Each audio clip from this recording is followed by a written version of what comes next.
It's termite season. Hi, it's me.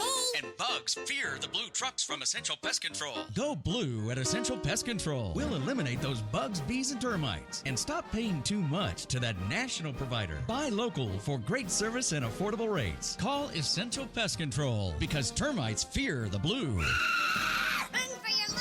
Call for the blue trucks from Essential Pest Control. 886-3029. That's 886-3029. Or check online at essentialpest.com.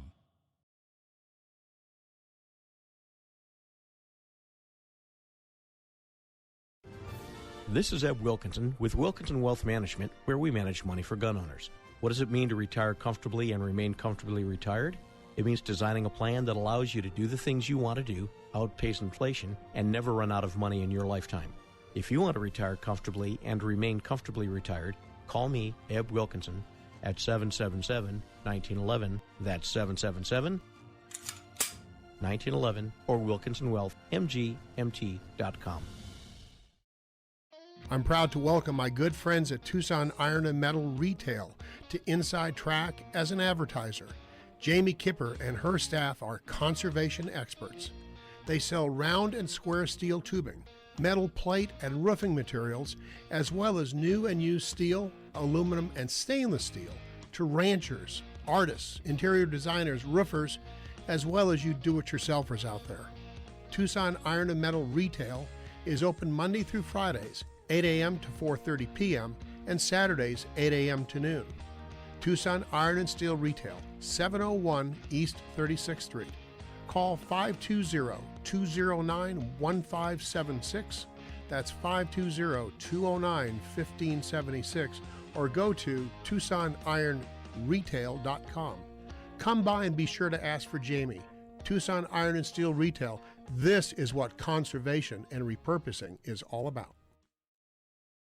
Welcome to Inside Track with Bruce Ash and Eb Wilkinson on the Live the Dream Media Network.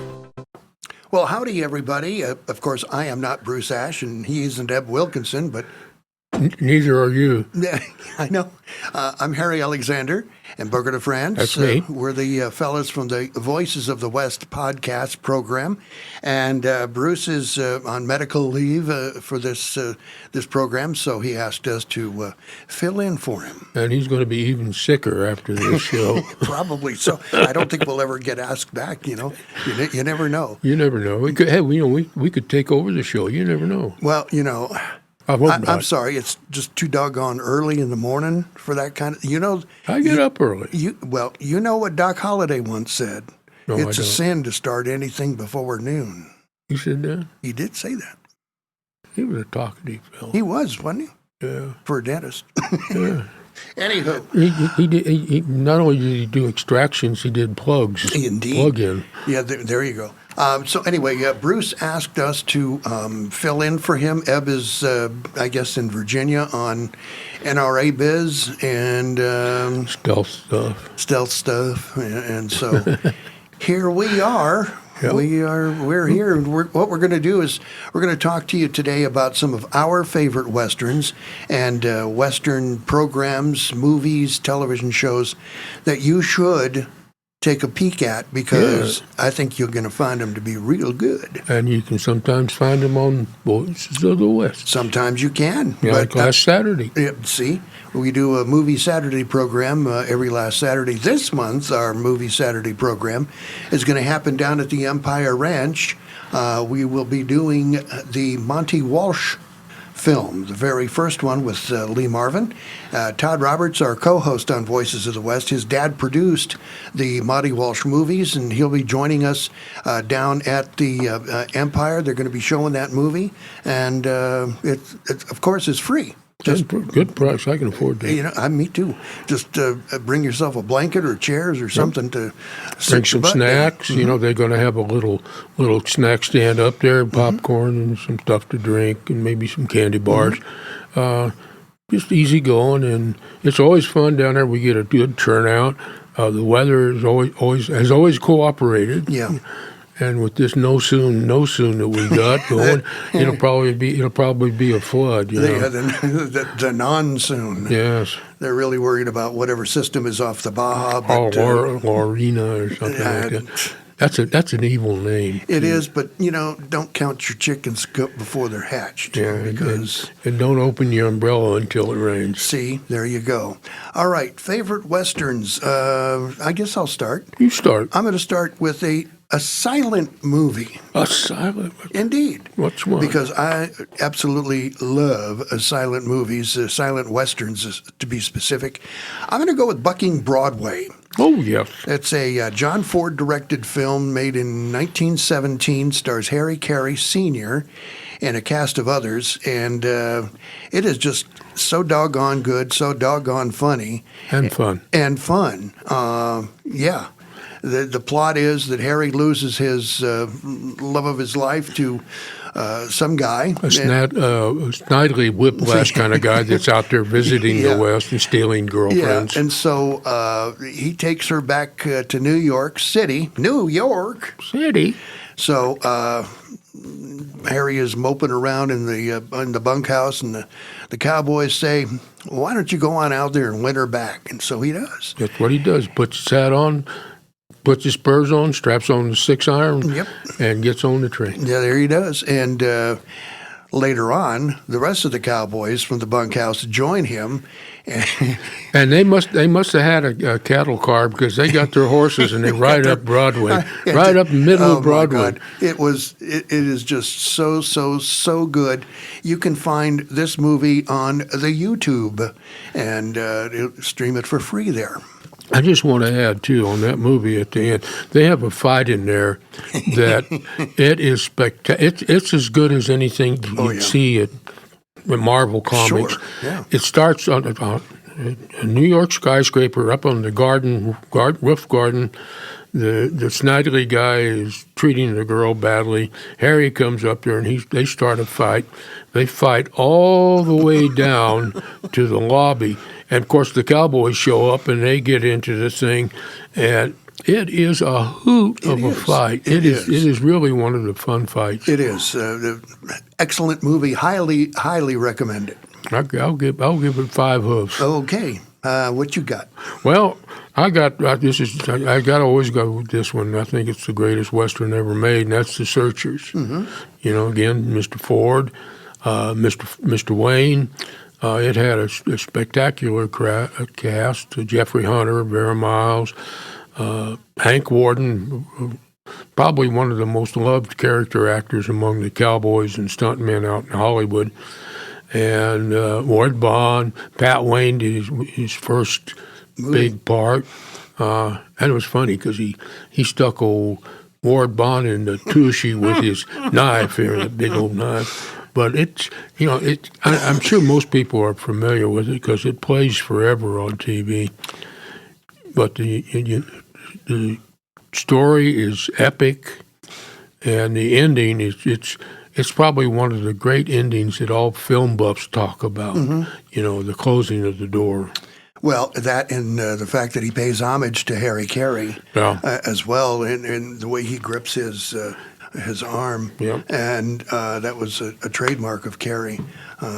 So yeah, it's and again, I like to get into stuff that's a lot of people stay away from. There were a lot of people, film critics of the more liberal ilk, that they said, well, it's racist. They shoot Indians. And you go. Wait a minute. This was frontier Texas.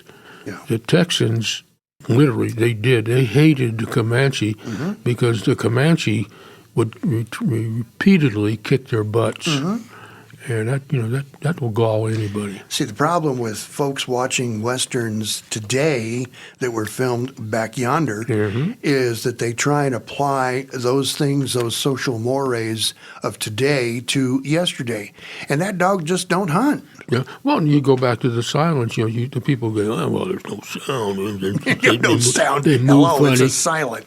And you go, yeah, but for that old boy in Peoria, Illinois, on a farm that went into town, took his family, and sit down there, he was bringing 1919 with him into the theater, That's not right. 2025. Exactly. And if you really want to go back check out the first full-length feature Western made in 1903, The Great Train Robbery. Well, actually, that was, and technically it was a short because it ran 11 minutes. I understand that, but it was called a full-length feature. Well, it was, and the all those one reels are movies because that was the movies of the day. It wasn't until they started making longer ones. Yeah. The first full-length Western was an Australian Western, believe it or not, about Ned Kelly. Oh yeah, the famous Ned Kelly. He was quite the bad guy. You know, he is the equivalent of Billy the Kid, Jesse James,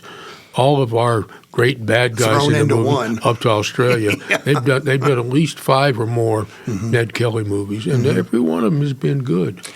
They shoot him well down there, down under. Well, look, Simon Winchell, Lonesome Dove, a couple of the Tom Selleck movies. The guy because they're horse people, they're ranch people. They know what they're doing. Another favorite movie is going to be, for me anyway, is going to be Monty Walsh. I like both versions of Monty Walsh.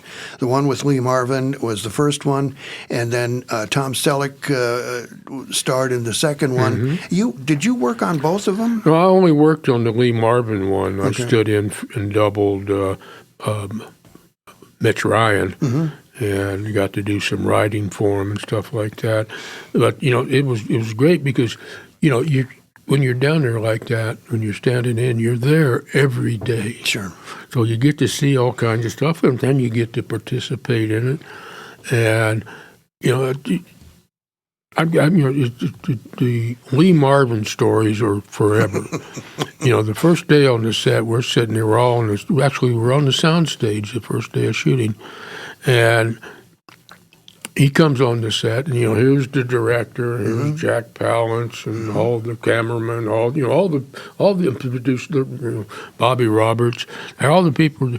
He walks past all of them, and he goes over into the middle of the room where the crew and the other people are. And he says, "Any Marines here?" And a good buddy of mine, Bud Stout. They got him. He was going to be standing in for Lee, and Lee already knew about this. And Bud doesn't say anything. He just and Lee says, "All right, Stout, I know you're a Marine." And they sit there, and these guys got so close that it was like first names and buddies.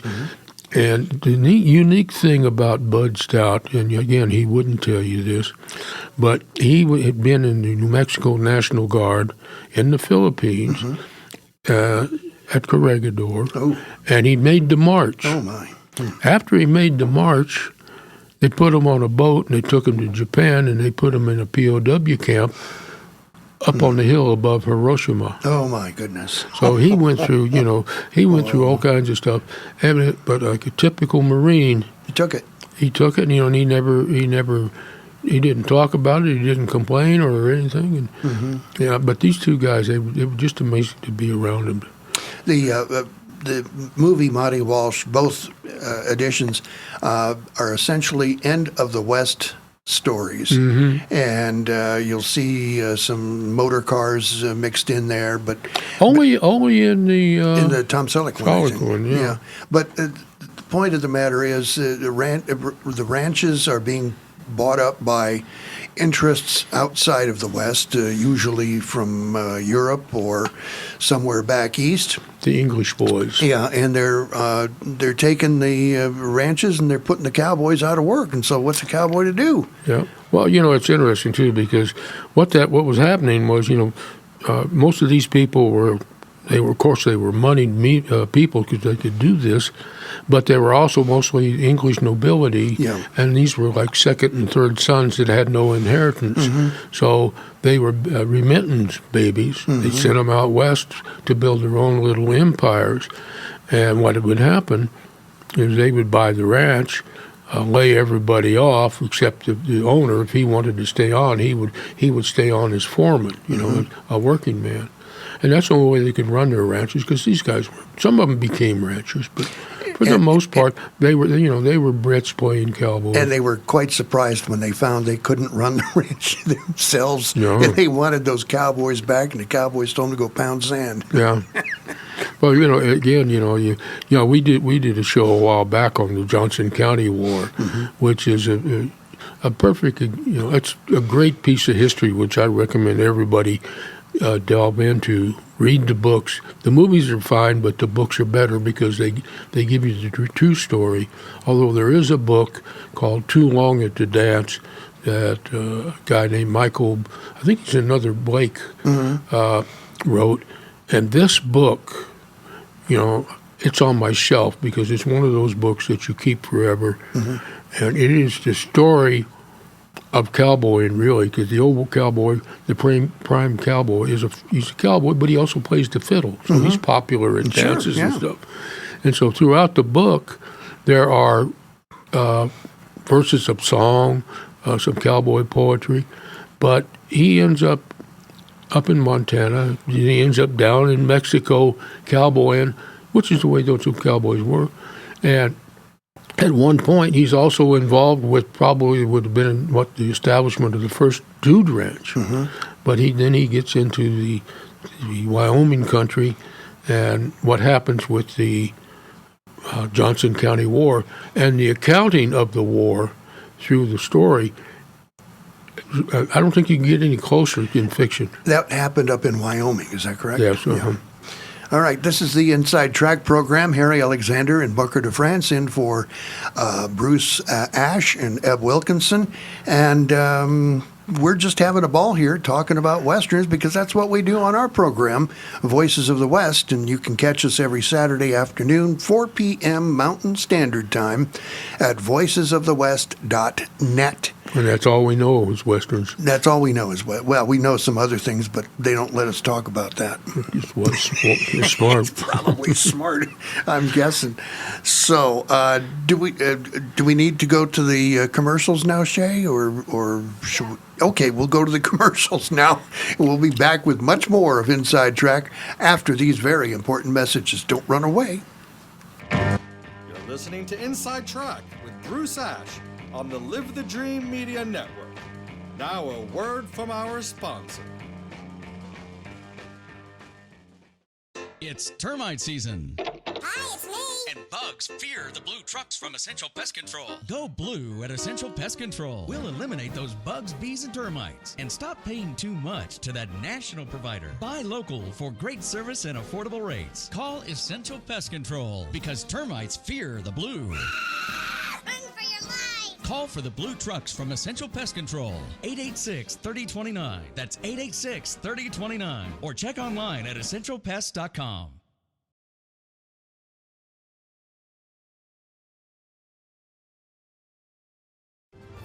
This is Eb Wilkinson with Wilkinson Wealth Management, where we manage money for gun owners. What does it mean to retire comfortably and remain comfortably retired? It means designing a plan that allows you to do the things you want to do, outpace inflation, and never run out of money in your lifetime. If you want to retire comfortably and remain comfortably retired, call me, Eb Wilkinson, at 777-1911. That's 777-1911 or WilkinsonWealthMGMT.com. I'm proud to welcome my good friends at Tucson Iron and Metal Retail to Inside Track as an advertiser. Jamie Kipper and her staff are conservation experts. They sell round and square steel tubing, metal plate and roofing materials, as well as new and used steel, aluminum, and stainless steel to ranchers, artists, interior designers, roofers, as well as you do-it-yourselfers out there. Tucson Iron and Metal Retail is open Monday through Fridays, 8 a.m. to 4:30 p.m., and Saturdays, 8 a.m. to noon. Tucson Iron and Steel Retail, 701 East 36th Street. Call 520-209-1576. That's 520-209-1576. Or go to TucsonIronRetail.com.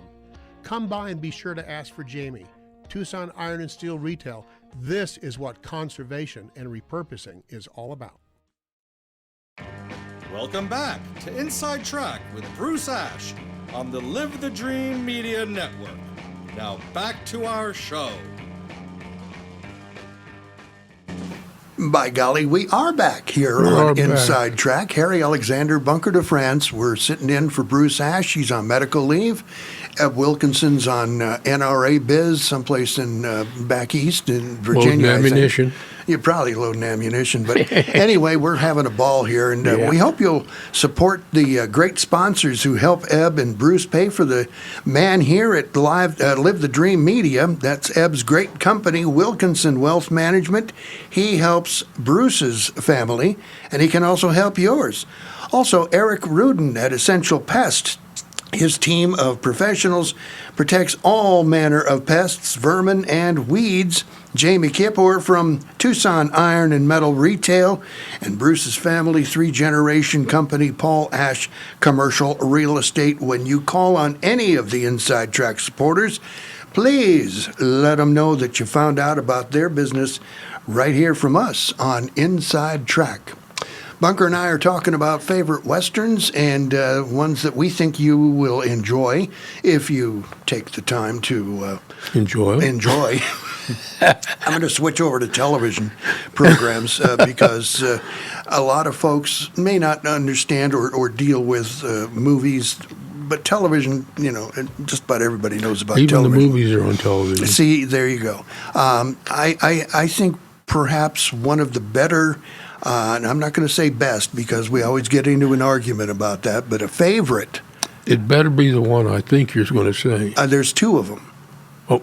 There's two of them. Two. Count them, 1 and 2.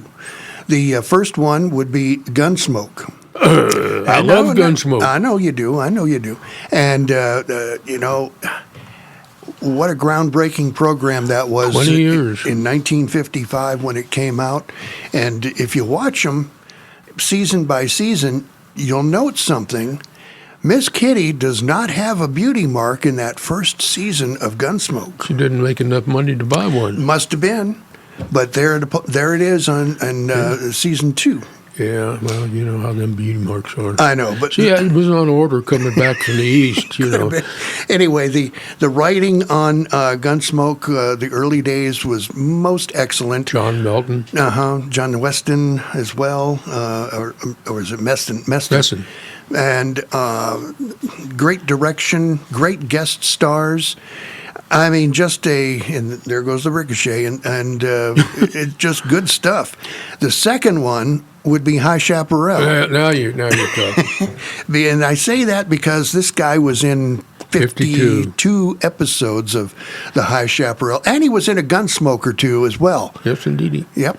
So, one of the things that's so interesting about Gunsmoke is that not only did it do 20 years on television, but it had one of the longest runs on radio. Sure. With William Conrad and Parley Bear. Mm-hmm. And I tell you, the show's almost makes me speechless because there's just so much about it to love. Mm-hmm. The people that came along, Dennis Weaver with old Fester there, with his bum leg. Mm-hmm. And then, of course, Burt Reynolds is Quint. That's why I was searching for him, Quint. And he was doing real good there, but if he'd have stayed with Gunsmoke, he probably wouldn't have been the Burt Reynolds that he became. Yeah, I agree with that. And then, of course, Ken Curtis, who... Justice. You look at it, Ken Curtis and Milburn Stone are probably two of the most beloved character actors in Westerns, mm-hmm. in TV Westerns. Mm-hmm. They were like Ken was kind of like the Gabby Hayes of his day, Mm-hmm, yeah. He was probably one of the most beloved sidekicks of all time. And he was in the Sons of the Pioneers. Yes, he was. Great singing voice as well. He did a series of musical Westerns mm-hmm. Early on in his career as a series at Star. And then, of course, he married Mr. Ford's daughter. Mm-hmm. And I don't think Mr. Ford approved of it, but he grew to love Ken. And put him in his movies. And put him in his movie. God, he could sing. I know. All right, we're talking favorite westerns here, both in the from the silver screen and from the boob tube. The shimmering screen. Shimmering screen. Of course, I don't know with these newfangled TVs these days. I don't know I hate how that much those things shimmer. I hate the digital TVs. Oh man. I literally have to move my antenna. Of course, I'm living in the Sargasso Sea of course. Tucson, where Yeah. even car radios have problems up there. Yeah. All right. What else you got? You got a favorite Western movie or I got television one, show? and I know you'll like this one. All right. It's a noir Western. Yeah, 3:10 to Yuma. No, good choice though. Okay. No, Blood on the Moon. Oh, yes. Yes, Robert Wise was the director. It was from a Luke Short novel. It was Robert Mitchum. What movie got here? Barbara Bel Geddes, Robert Preston, Walter Brennan, Phyllis Thacker, Frank Phelan, Tom Tully, Charles McGraw, Tom Tyler. And they even shot it up in Sedona. Wow. But that movie, I think it's the best noir Western of all time. And just to prove it, they have one of the greatest bar fights in a Western, and it's in all the shadows. I mean, it's noir shadowy as you can get. Even the gunshots are in the shadows. You don't hear them. No, you hear just them. see the bullet go by. You just see the flashes, Yeah. What else you got? Well, okay, what do we got here? Oh, The Big Sky. Oh, yeah. Oh, The Big Sky. Man, I love this movie. This was done by Howard Hawks. It was from A.B. Guthrie Jr.'s novel, which I'd recommend. That's anything by Guthrie is great, but this book is really awesome. And the movie is really only about, I'd say, 1/5 of the book. Wow. But it is great. Kirk Douglas, Dewey Martin, Stephen Garai, who his son Steve is a really close, good friend of mine. He was the keelboat captain, and this is a bunch of guys that are going up to Missouri for the fur trade. And, of course, the Indian problems and whatnot. Jim Davis is another fur trader who's, of course, a bad guy. He gets a torch in his face from Dewey Martin for being bad, which is what all bad guys deserve. Well, yeah. And they shot it up in Jackson Hole, and also in Yellowstone National Park. So just for what you're gonna see. Back to television, I would recommend the Maverick series. Yeah. Enjoy those immensely. And they were like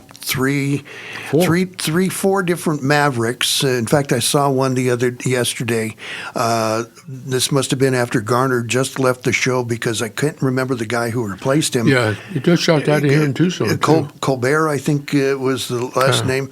And it said Maverick, and I thought, wait, that's not Garner.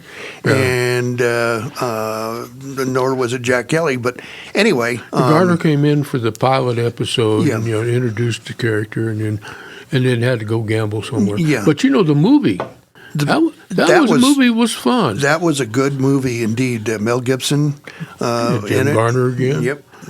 Yeah. Good stuff. Another good one. I don't hate to say it. Have Gun Will Travel. That Richard Boone did I think a wonderful job in that television series. Interestingly enough, the television series was on television, obviously, before the radio show came about. And who did the show? Mr. John Daner was Paladin in that sequence, and really, Daner did about 2 or 3 Western radio shows where he was the principal. Yeah, really, really good stuff, and that shows the what am I trying to say here? How well an actor can move on to different mediums. Well, it's like the actors from silence moving into sound. Sure, a lot of big stars didn't make the transition to sound because of the voice. But what a lot of people don't realize is that their voice, there's nothing wrong with their voice. It was the recording equipment. It was well, that and the bean counters. Yeah. And also some of these, like John Gilbert, who was the biggest male star at that particular moment, when sound came in, the head of the studio didn't like John. So he put him in bad things and made sure that the sound was bad. Man. That's how Hollywood is. It's a very cutthroat, very, don't trust your best friend because he'll push your mother down the stairs after he pushes you down. Yeah, lots of good stuff on the tube. Wagon Train's another good one. Oh, Ward Bond. Ward Bond was the first captain, then John McIntyre, and Bob Horton was the scout, and then of course Terry Wilson and Frank McGrath, the cook and the ramrod. And these were both John Ford guys. Yeah, just good stuff, good acting in there, good writing. And I only saw one episode where they finally got to their destination. What? I know. They've been out on the prairie for 8 years. No, they kept circling Salt Lake City. That must have been it. Yeah. Well, I want to go back to Paladin for just a second because that, the only reason Gunsmoke has the designation as the first adult Western on the radio is because it was there 2 weeks before Paladin. Sure, yeah. And Paladin didn't run as long, but, it's like going back to Ken Curtis again. He played a character part, Monk, that was in like at least three, maybe more episodes. And you get to see that character developing. And then the first time that Ken is on Gunsmoke, he's playing a shady boyfriend who might be the girl's pimp and might not. Right. And then he comes back as a woofer, but now he's Festus. And in that episode where you don't know if he's a pimp or not, it is very difficult to recognize that is Ken Curtis. Yeah, he's got a suit on. He cleans up pretty doggone good. Talks kind of normal. Yeah. Yeah. So, good stuff there. Let's see, another movie. Well, 3:10 to Yuma, that's a big-time favorite of mine, and I'm talking the original one, not the remake, because it was okay. It was modern Hollywood's idea of what a Western should be. Yeah. And unfortunately, we don't have a lot of people out there that... We got Taylor Sheridan now. Thank God he knows and understands. He's a rodeo guy. He's a tremendous writer, tremendous director. His Wind River is one of my all-time favorites, too. I didn't think about that when we were talking here. But that's a modern Western, a neo-Western. Yeah, the premise behind 3:10 to Yuma, farmer rancher decides to take up the guard duty of this bad guy. And they're waiting for the train to come in, and it happens to be the 3:10 to Yuma.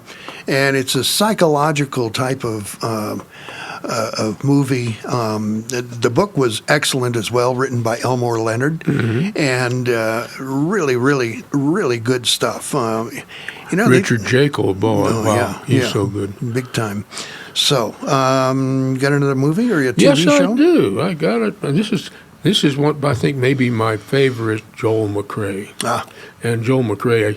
Excuse me, Mr. Wayne, but Joel McCrea is my favorite cowboy. Yeah. And it's Colorado Territory. Oh, my God. What a great movie. What a great movie is, right? It was, who was it? Raoul Walsh, one of the great guys for directing action and Western movies. God, you could just do a whole list of his for favorites. Yeah. But Joel McCrea, Virginia Mayo, oh, my God.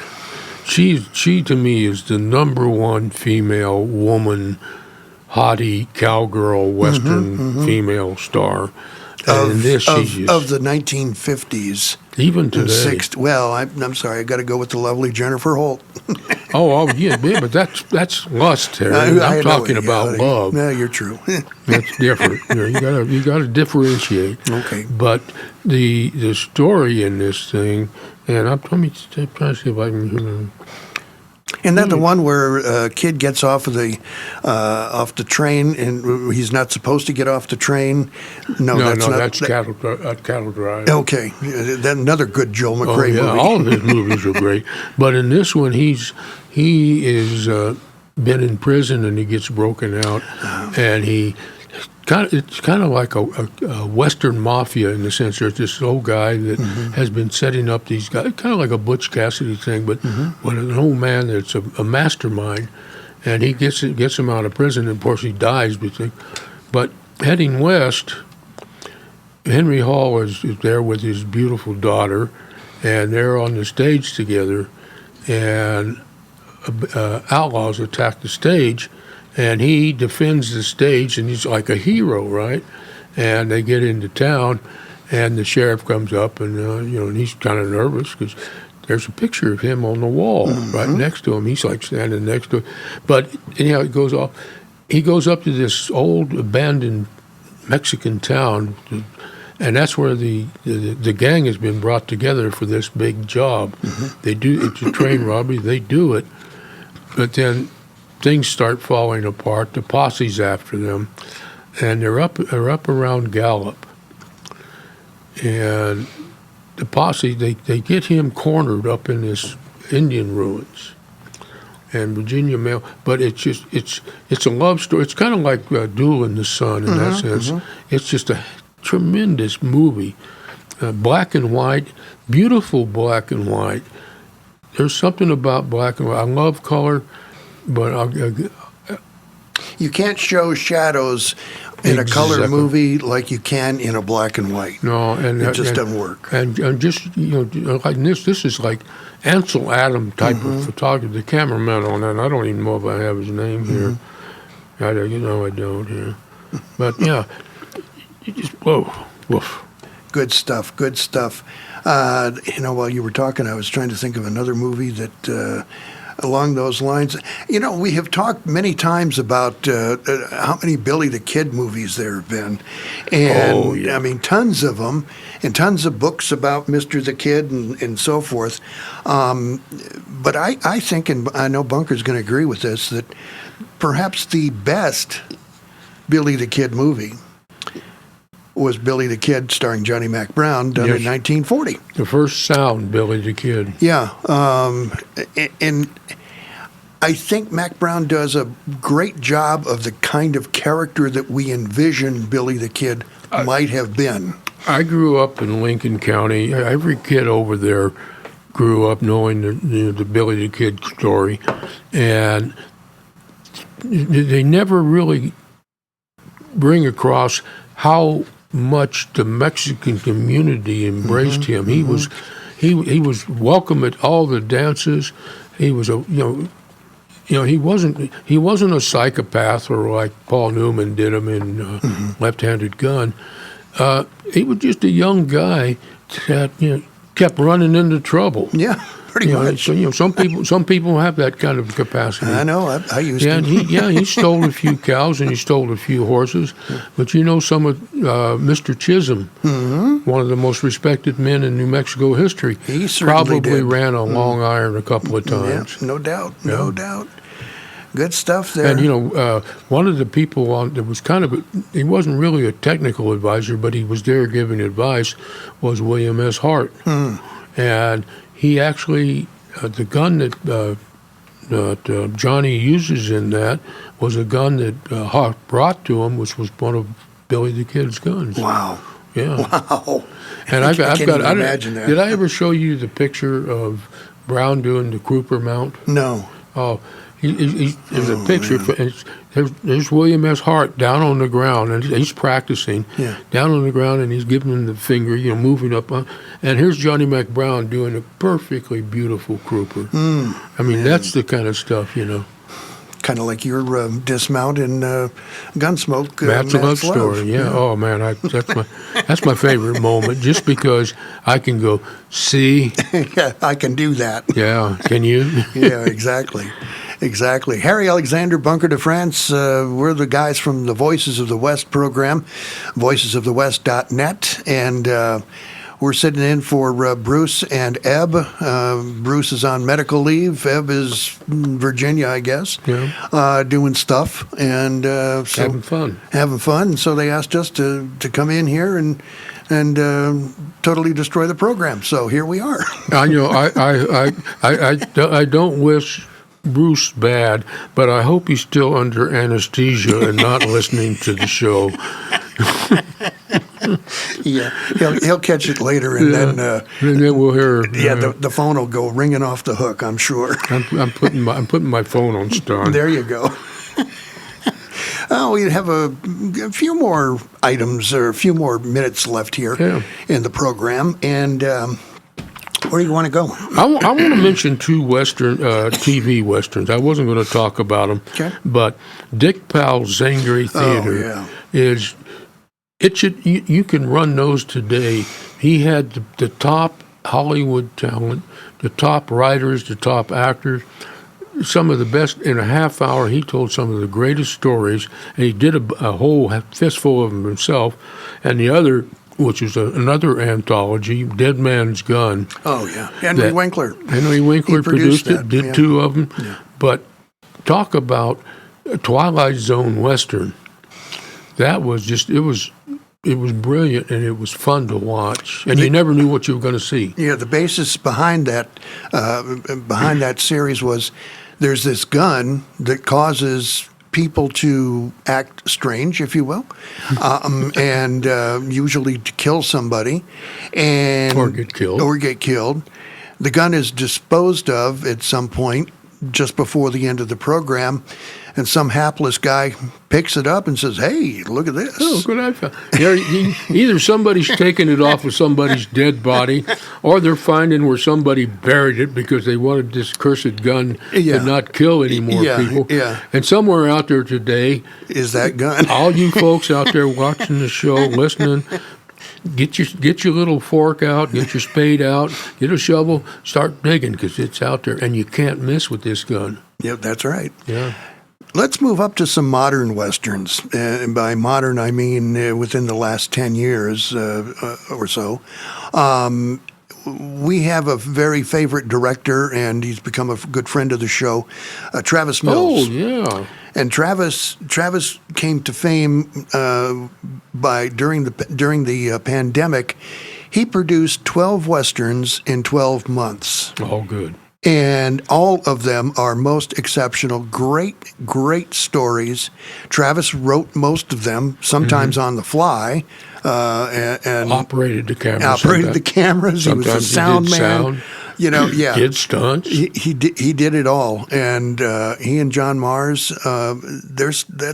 That stuff is just so doggone good. There's another guy you want to look up if you want to hire an actor. Anybody out there in Tucson that is making movies, because we do have a little independent community here. Look up John Mars. He lives over by Tombstone, and you can't go wrong. The guy's he's like a John Ford character. He's been an armorer. And meaning he hands out the firearms. He's a retired police officer. Wrangler. Geez. Director. He's written and directed. Yeah. Jack of all trades and master of a lot of them. So unlike us. But that's okay. Yeah. That's fine then. So anyway, Travis Mills, you can find his stuff on the Tubi streaming service, or go to runningwildfilms.com and order the DVDs that way, and maybe Travis will even autograph them for you. And just a little added bonus there is you can go to his site, and he loves to talk about movies. Oh, yeah. And he is one of the most knowledgeable people that I've ever come across. Just the depth, the perspective. He's able to look at so many people look at a Western and their prism is just a plain pane of glass. Mm-hmm. It's not. He looks at it like a diamond with all those different facets.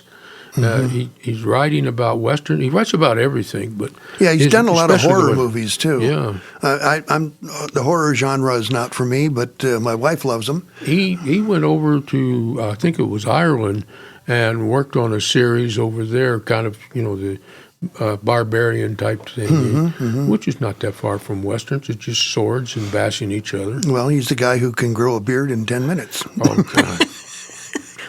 we often tease him about that. It's not overnight. It's just like 10 minutes, between man. breakfast and lunch. He's got to shave, man. Yeah. All right, we got a couple minutes left. Let's tell you about our program, Voices of the West. We are a podcast. We used to be on commercial radio, same as Inside Track used to be on commercial radio. But we've done the podcast thing now for 10, 15 years. More than that.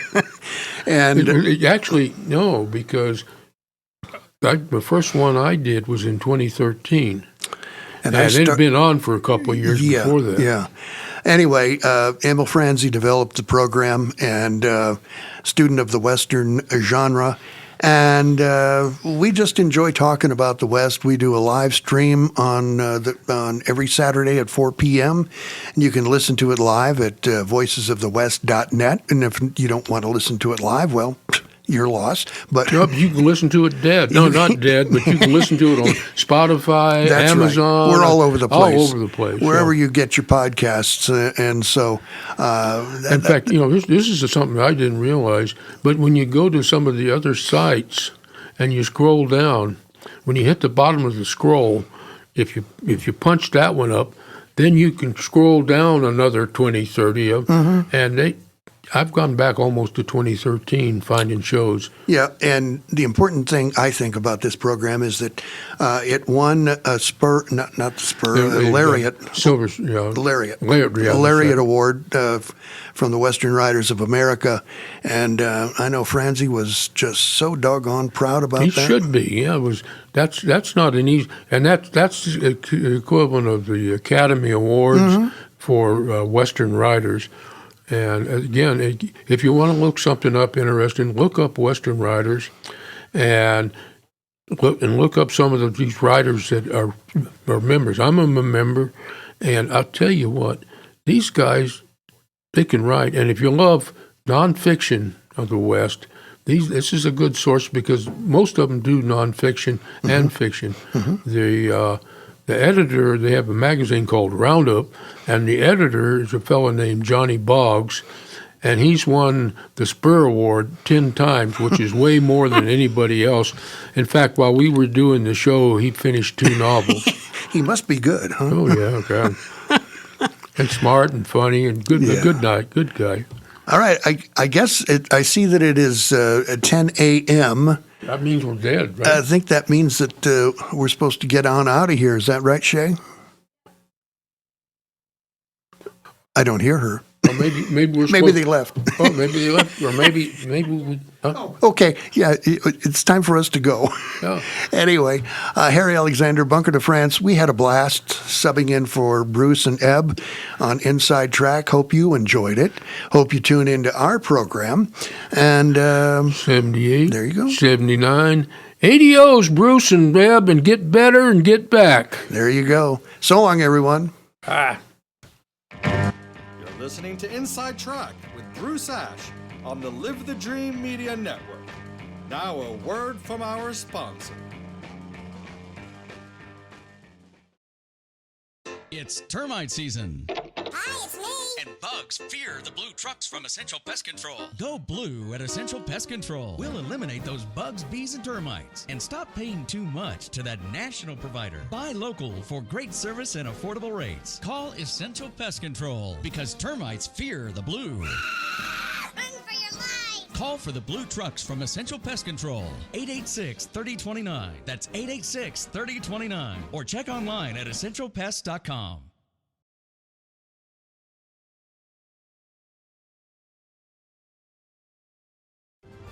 This is Ed Wilkinson with Wilkinson Wealth Management, where we manage money for gun owners.